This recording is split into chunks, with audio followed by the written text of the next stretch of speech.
নীতি জ্ঞান থাকে না, তাদের আমার অমিত্বের লালসার ঘরে তারা থাকে না, তারা ঘরের বাহির হয়ে যায়, পথে পথে কাঁদে আর বলে গৌরী কোথায় গেলামে তোমার দর্শন পাবো।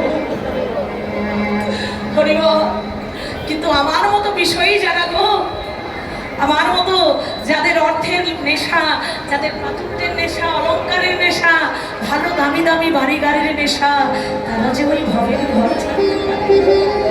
আমার গৌরীকে ভালোবেসেছিলেন রূপ সনাতন সারা বাংলার। তারা মন্ত্রী ছিলেন, একজন ছিলেন অর্থমন্ত্রী, একজন ছিলেন প্রধানমন্ত্রী।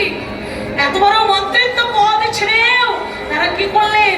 তারা ভাবলেন এই সংসারটা আমার নয়, এই যে বাড়ি গাড়ি বিষয় এগুলো আমার নয়, আমার যদি কিছু থাকে সেটা হলো গৌরী চরণে বিনয়, আমার আর কিছু নাই।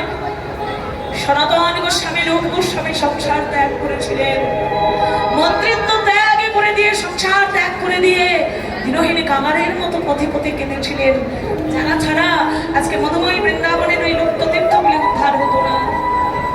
যে তীর্থগুলিকে আমরা দর্শন পাই, ওই মহামহা বৈষ্ণবের চরণতলি যদি না পড়তো, তাহলে তীর্থে গিয়ে আমরা ভগবানের সেই রূপগুলি দর্শন পেতাম না।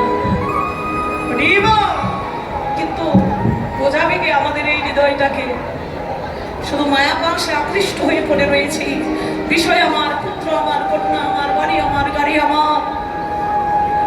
যেদিন আমার এই দেহ ছেড়ে প্রাণ পাখি উড়ে যাবে,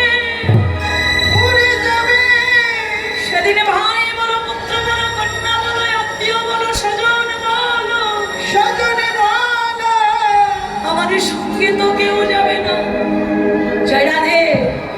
এই যে সোনার পালঙ্কে ঘুমিয়ে আছি, যে পালঙ্ক ছাড়া, যে খাট ছাড়া আমার ঘুম আসছে না, যে চন্দনের পালঙ্কে আমি ঘুমাচ্ছি, সেই চন্দনের পালঙ্কটা শেষের দিনে আমার সাথে যাবে না।